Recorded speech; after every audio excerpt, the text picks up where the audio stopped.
kembali lagi sama Nelma Daan dan kali ini aku masih sama Omi Ongge. Sebelumnya aku juga udah ngobrol sama Omi tentang Justin Brompton. Itu menggiurkan banget dan sekarang aku mau ngebahas gimana dia bisa sampai di UK dengan dapat beasiswa selama dia 8 tahun di UK.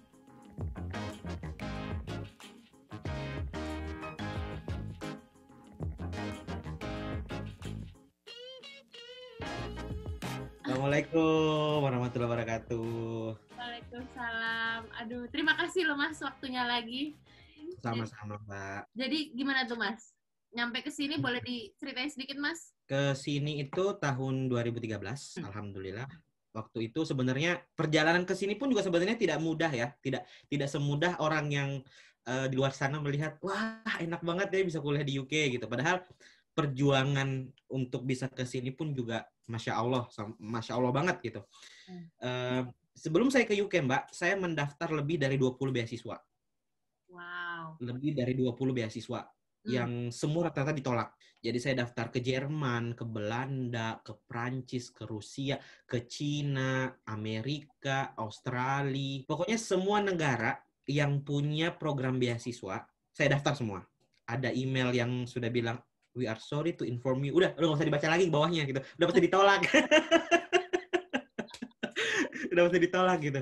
Akhirnya pada saat itu bukalah beasiswa unggulan dari Direktorat Jenderal Pendidikan Tinggi dari Dikti. Sempat banget kepikiran bahwa mungkin saya tidak ditakdirkan kali ya untuk kuliah di luar negeri gitu.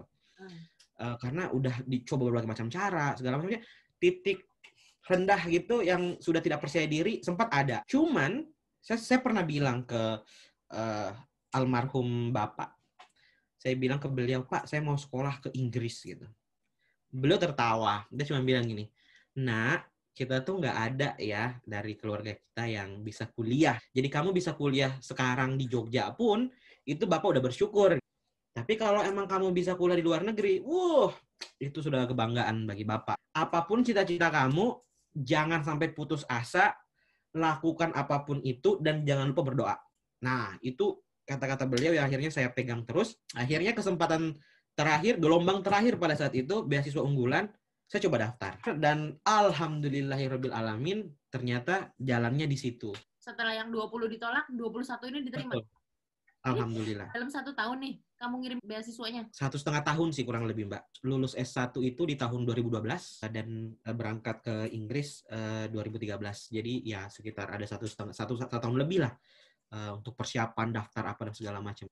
Jadi sebenarnya kamu awalnya nih cari beasiswa pokoknya mau kuliah asal di luar negeri. Di mana aja yang terima. Almarhum Bapak itu sudah bilang bahwa saya bisa menyekolahkan kamu, nak, cuman bisa sampai S1.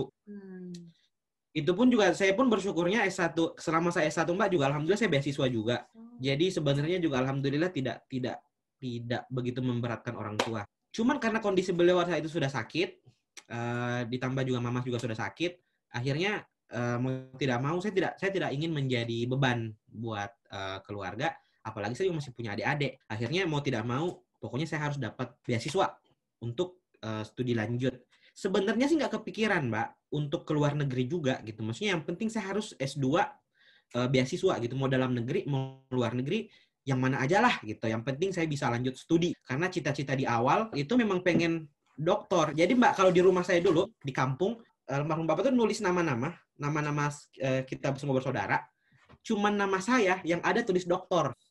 Oh, ya Allah. Nah, jadi emang kayak udah menjadi doa dari beliau yang memang akhirnya penyemangat juga mau tidak mau saya harus mewujudkan itu gitu. Mas Omi, jadi asalnya dari mana, Mas?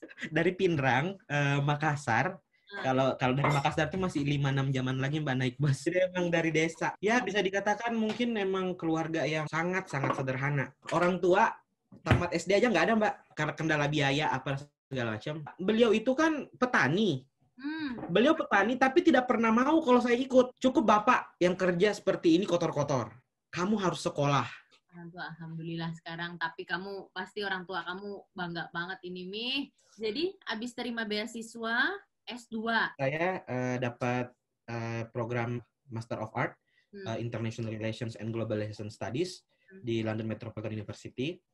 Nah, alhamdulillah saya bisa menyelesaikan studi S2 yang pertama ini kalau dihitung sebenarnya 8 bulan, Mbak. Itu pun juga sebenarnya kenapa bisa selesai dalam 8 bulan, bahkan jadwal submit disertasi itu tuh kayak masih 2-3 bulan lagi, tapi saya sudah submit waktu itu karena qadarullah pada saat itu Bapak masuk rumah sakit. Dapat telepon dari kampung, nak kalau bisa pulang.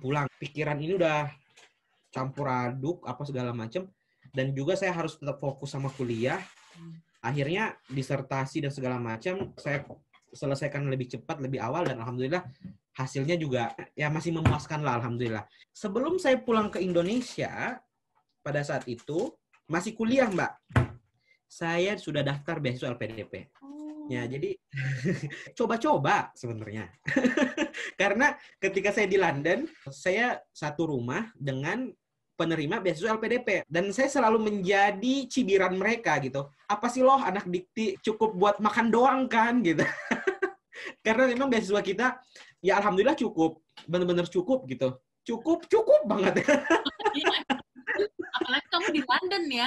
Apalagi di London. Saya sampai harus tinggal di zona 4.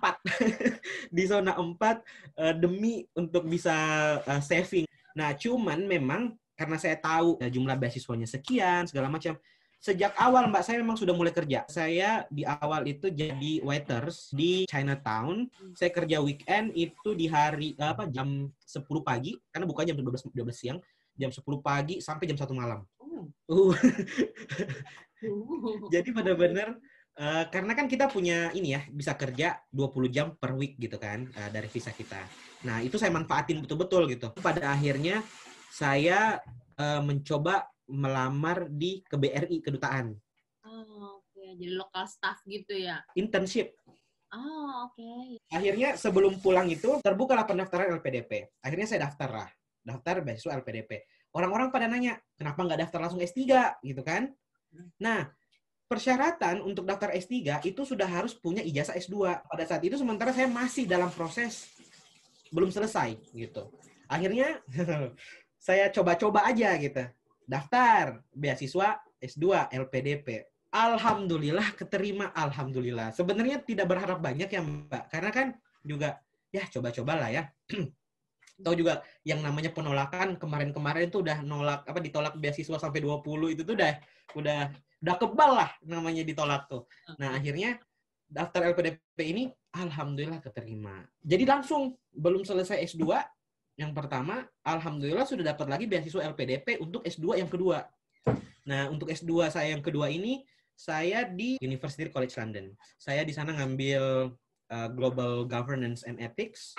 Dan alhamdulillah juga di sana bisa selesai tepat waktu, bisa distinction, dan karena itu pula alhamdulillah akhirnya saya bisa dapat proyek penelitian yang akhirnya bisa tergantung kepada beasiswa S3 saya. Mungkin kalau menurut saya gini, Mbak, jatah kegagalannya tuh udah habis kali ya kemarin-kemarin itu. Jadi akhirnya udah akhirnya saya daftar LPDP pada saat itu ada program beasiswa lanjutan istilahnya. Jadi kita penerima beasiswa LPDP yang sekarang studi bisa melanjutkan beasiswa untuk program doktor. Nah, ada 2 pilihan program doktor pada saat itu. Either program 1+3, in which berarti ada program masternya dulu dengan PhD, atau langsung program PhD. Akhirnya pada saat itu saya langsung mengambil program yang bukan saya yang mau, Mbak, tapi karena memang bagian dari skema dari departemen di UCL itu untuk PhD-nya harus 1+3. Jadi harus ada Master of Research dulu. Akhirnya Master of Research saya ambil di University of Bristol. Saya sudah keterima di alhamdulillah saya mengajukan beasiswa lanjutan. Awalnya saya ditolak. Ketika ditolak sama LPDP-nya, saya dikasih alasan penolakan. Pada saat itu alasannya adalah penelitiannya dianggap tidak memberikan kontribusi kepada Indonesia. Sementara pada saat itu sudah mendapatkan supervisor. Akhirnya saya konsultasilah ke supervisor. Saya ubah segala macam keduanya diajukan lagi, alhamdulillah diterima. Karena program yang saya apply beasiswa S3-nya adalah program 1+3, akhirnya saya ada kesempatan lagi nih buat ngambil S2 yang ketiga kalinya.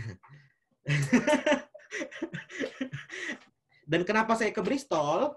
Karena pada saat itu supervisor yang sudah setuju dengan proyek penelitian saya pindah ke Bristol pada saat itu. Mau tidak mau, saya harus mengikuti beliau dan akhirnya saya ke Bristol selama 1 tahun. Alhamdulillah pun semuanya lancar. Saya bisa mengerjakan disertasi saya pada saat itu 2 hari 2 malam selesai. Alhamdulillah dengan distinction. Kemudian karena memang bagian dari proyek penelitian ini kayak interdisciplinary research. Nah, karena ada beberapa mahasiswa ya beda-beda ini. Akhirnya saya ditempatkan di York selama S2 saya yang kedua dan yang ketiga ini. Memang saya selalu yang namanya waktu weekend itu saya pasti selalu gunakan buat kerja. Jadi cleaner, kitchen assistant di panti-panti jompo, jadi waiters ya udah pasti, ngebersihin jendela-jendela di MNS. Jadi itu kerjaan yang kita harus bangun jam 4 subuh. Sebelum rame kan udah harus bersih semua tuh jendela-jendela kaca toko-toko. Yang paling lama saya kerja itu di Primark. Jadi Mas, sebenarnya kalau misalnya untuk hidup ya dengan uang beasiswa aja tuh nggak cukup ya? Pas sebenarnya Mbak, tergantung gaya hidup kita. Kalau saya pribadi sendiri ya, karena juga saya harus tetap ngirim uang ke kampung buat adik-adik, saya pribadi yang penting ada nasi dengan telur ceplok, itu sudah makan gitu loh. Maksudnya, dan di sini kan kita tahu lah Mbak ya, telur kan murah ya, alhamdulillah. Jadi nggak mesti yang kita harus dine out, makan di luar segala macam. Selama kita masak sendiri, menurut saya itu sangat cukup beasiswanya. Makan di luar, udah pasti nggak cukup. Kita dikasih living allowance per bulan, itu let's say misalkan untuk di luar London 1.050 pound. Dan itu udah termasuk semuanya, sama sewa rumah, transportasi, kemudian everything, anything kayak gitu. Jadi kalau misalkan kita nyewa rumah yang dekat kampus yang biasanya lebih mahal, ya berarti kita bisa saving sedikit. Nah, saya selama di 3 kota itu, di London, di Bristol, dan di York, saya memang selalu cari rumah, jadi yang share gitu. Dan jaraknya tidak dekat dari kampus. Bagi saya, misalkan saya harus jalan ke kampus 1 jam, 3 miles kayak gitu-gitu, daripada saya harus bayar sampai 700-800 pound sebulan hanya buat akomodasi. Waktu kita akan lebih banyak kita habiskan di kampus. Wow, keren. Nah, ini mungkin teman-teman juga perlu tahu kalau misalnya tempatnya Mas Omi sekarang ini York, itu mungkin kalau London itu Jakarta, York itu di mana Mas? 2,5 jam Mbak. 2,5 jam itu berarti apa? Bandung. Bandung gitu kali ya. Sebenarnya living cost-nya juga tidak terlalu tinggi seperti di London ya. Kalau di York gitu, kayak makin ke atas makin rendah living cost-nya gitu. Tapi tetap aja dengan uang beasiswa kan itu cukup banget gitu ya Mas ya. Aku banyak ketemu sama teman-teman juga yang dapat beasiswa. Mereka nih selalu pasti pada kerja. Ya meskipun itu bukan kerja kantoran gitu ya, cleaner. Tapi kok kayaknya gampang banget, segitu gampangnya nggak sih? Dibilang gampang banget, ya gampang sih Mbak, bener ya. Karena gini, kalau saya pribadi sendiri, saya daftar ke agensi Mbak. Jadi kadang saya tidak mencari kerja, tapi langsung dari pihak agensi, Omi, we have a work, kayak gitu, di sini dan segala macam, mau diambil apa enggak? Dan dengan agensi itu sangat fleksibel. Ya mau kita ambil, mau enggak ya enggak, kayak gitu. Yang penting kita kerja digaji, enggak kerja enggak. Selama kita tidak dalam artian gengsi mau kerja apapun itu, kayaknya lumayan sangat gampang, bukan gampang banget tapi bisa lah gitu. Kerja mungkin kalau kita di Indonesia bilangnya kerja kasar ya gitu. Betul. Kerjanya karena banyak keringat. Yang jadi waiter itu tuh bener-bener tuh capeknya luar biasa tuh jadi waiters tuh. Karena di sini teman-teman maksudnya ya labor kan mahal ya untuk kita bayar gaji karyawan tuh mahal. Jadi restoran itu jangan kaget kalau misalnya restoran gede itu ya waiternya cuma 1 orang bisa ya. Betul banget. Saya di restoran Cina yang di London, Mbak. Itu dari jam 10 pagi sampai jam 1 malam, itu kan cuma berdua. Nah, iya. Apalagi China Dan rame terus kan? uh, Rame terus itu. belum lagi kalau misalkan kita ada apa namanya, kita harus bersihin mejanya, kita harus apa namanya, ngelap piringnya, kita juga yang harus menerima pesanan kalau ada yang online. Aduh, itu riuhnya. Iya, Chinatown kan nggak pernah sepi. Mas Omi jadi sambil ini selesain untuk PSD-nya juga kerja lagi. Iya, Mbak, biasa kerja cleaning service. Kerja. Jadi selain jadi Justin Brompton yang hore banget itu juga nanti teman-teman lihat aku kasih linknya di sini. Nah, Mas Omi juga sebagai cleaner. Cleanernya di mana? Jadi perusahaan namanya Porta Cabin. Jadi sekarang ini perusahaan tuh lagi sibuk banget karena mereka yang bikin rumah sakit buat pasien COVID, Mbak, di UK. Temporary hospital. Mereka semua tuh yang bikin onder-deal-nya kayak pintunya, apanya dan segala macam. Jadi ketika kemarin semua lockdown dan orang semua working from home, ini kita masih semua karyawan masih pada masuk gitu. Dan akhirnya karena kondisi sekarang ini seperti ini, kita cleaner ini dituntut untuk benar-benar kayak lebih kayak 2 kali lipat. Jadi Mas Omi ini PhD kandidat, kerjaannya ngosek-ngosek WC gitu. Betul. Bener-bener cleaning toilet gitu. Literally toilet, Mbak. Gak ada perasaan malu jadi ya, Mas? Gak ada perasaan malu. Nggak ada sama sekali. Wow. Adik saya juga kalau nanya saya, kakak kerja apa sih di Inggris gitu. Saya bilang ya kerjaan saya bersihin toilet gitu, buat bayar SPP kamu, saya bilang. Berarti bagus banget dong Mas untuk jadi cleaner aja di UK gajinya. Sama manajer yang di perusahaan ini, kan ditanya, Omi, what do you do gitu. Saya bilang I'm a student gitu. Dikiranya student S1 kayak gitu. So what are you studying? Saya bilang I'm studying my PhD. PhD gitu. Kan kayak anak PhD mau ngosok-ngosok WC.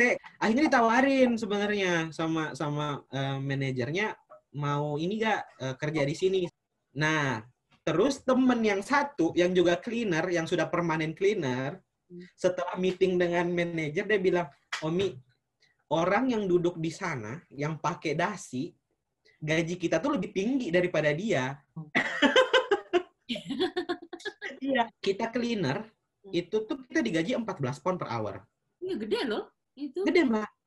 Sementara kalau yang staff awal banget itu ya, itu kan paling 10 pound. Iya. 9,5 sampai 10 lah. Apalagi kamu di York kok bisa loh, itu lumayan lah gede. Tanggung jawab sebagai cleaner pun juga tinggi sih, Mbak. Maksudnya kayak kita dituntut tuh kayak bener-bener ada standarnya kan, health and safety-nya apa dan segala macam-macam. Gaji cleanernya ini rata-rata memang segitu atau memang itu di company atau karena kamu gabung sama agency jadi mereka punya standar? Rata-rata segitu, Mbak. Rata-rata segitu. All around UK? I think so, karena beberapa kali saya menjadi cleaners di tempat yang berbeda, itu memang gaji yang paling tinggi dibandingkan cleaner, kemudian kitchen assistant. Pokoknya yang paling mahal tuh memang menjadi cleaning service, dan yang paling rendah itu retailer assistant. Yang kerja di Primark itu, aduh, masya Allah, udah nggak pernah duduk. Tapi oh ya, balik lagi, aku juga pernah ngobrol sama temanku yang suaminya dapat beasiswa PhD. Dia bilang katanya gini, Mas, rata-rata teman-teman yang sudah dapat beasiswa, apalagi PhD di sini, mereka lebih prefer ambil kerja samping untuk jadi cleaner karena tugasnya kan udah banyak, ya kan? Iya. Kampus, bener. Mereka nggak mau yang banyak mikir lagi. Yang kita kerjakan tanpa harus mikir, intinya semprot, gosok, selesai. Aja tuh gosoknya gitu kan, tinggal menarik banget. Oke. Nah, Mas Omi, terakhir dong, banyak orang merasa sudah berusaha keras ya. Sebenarnya Mas Omi ini melakukannya sekeras apa sih Mas sampai kamu bisa dapetin ya berkah beginilah gitu. Yang tadinya cuma beasiswa 1 tahun sampai sekarang kamu bisa di tahun ke-8. Sekeras apa sih Mas kita harus bisa berusaha? Sebenarnya intinya never lose hope. Sebenarnya udah, kalau misalkan kita sebagai umat muslim juga udah tahu ya, jangan pernah putus asa dari rahmat Allah Subhanahu wa taala. Doa kita itu insya Allah pasti akan diterima dan diijabah. Cuman terkadang kita tidak tahu kapan. Allah memberikan waktu yang tepat buat kita. Terkadang kita beranggap bahwa mungkin saya tidak ditakdirkan untuk kuliah di luar negeri. Tapi ternyata enggak. Allah itu yang kemudian menentukan waktu yang tepatnya tuh kapan. Ketika kita gagal, kita berpikir positif. Oh, ini belum waktunya. Kemudian kita daftar lagi, gagal lagi, kita berpikir positif lagi. Jadi belajar dari kegagalan. Nah, itu yang saya kemudian berpikir ketika gagal-gagal segala macam. Saya tidak berprasangka negatif, saya tidak berpikir negatif, tapi saya berpikir bahwa pasti akan ada waktu yang tepat. Dan ketika waktunya itu sudah tepat, dan kita masih tetap dengan usaha dan ikhtiar kita, itu benar-benar nikmatnya luar biasa. Karena yang namanya usaha dan doa, itu tidak akan pernah mengkhianati hasil. Itu aku setuju banget. Kebiasaannya Mas Omi day to day itu jadi bangun jam berapa, belajar jam berapa, kerjanya jam berapa coba Mas? Kalau untuk sekarang ini saya biasa bangun jam 5. Soalnya tergantung sholat subuh ya. Terkadang kan juga kalau lagi summer itu kan jam 2 kita udah sholat subuh. Jadi bagi waktunya tuh coba gimana Mas? Buat pencerahan aku dan teman-teman juga. Kalau untuk sekarang rutinitas itu pagi jam 6 saya langsung olahraga, crossfit. Karena sekarang saya sudah nggak ada kelas sama sekali. Nggak ada kelas. Jadi memang tinggal menulis. Jadi saya kerja jadi cleaner, berangkat jam 7, kemudian selesai sampai sore. Yang wajib itu selalu, dan juga pesen banget sih dari orang tua almarhum, sholat malam. Itu yang menjadi kunci. Kalau bisa, jangan pernah tinggalkan itu. Masya Allah. Ternyata Allah mudahkan jalannya dan rezekinya sekarang Masya Allah berlimpah. Wow. Alhamdulillah. Luar biasa Mas Omi. Terima kasih banyak, ini pencerahannya luar biasa. Seru banget loh, gue sampai narik nafas panjang ini. Mudah-mudahan nanti makin banyak lagi teman-teman yang bisa dapat beasiswa. Yakinlah kalau misalnya kita berusaha dan berdoa, ya Mas Omi aja yang tinggalnya jauh dari kota metropolitan bisa nyampe dan bahkan bisa sampai 8 tahun. Teman-teman. Betul, anak kampung, anak desa. Benar-benar literally anak kampung. Oke lah kalau gitu, banyak banget pelajaran bisa diambil. Mas Omi, terima kasih sekali lagi atas waktunya sharing. Mudah-mudahan bermanfaat. Sukses terus, sehat terus. Salam untuk keluarga. Kalau teman-teman nanti ada pertanyaan bisa komen di video bawah ini, nanti aku sampaikan ke Mas Omi. Gitu ya Mas Omi ya? Oh, gitu. Terima kasih banyak Mas Omi. Sampai ketemu lagi. Assalamualaikum.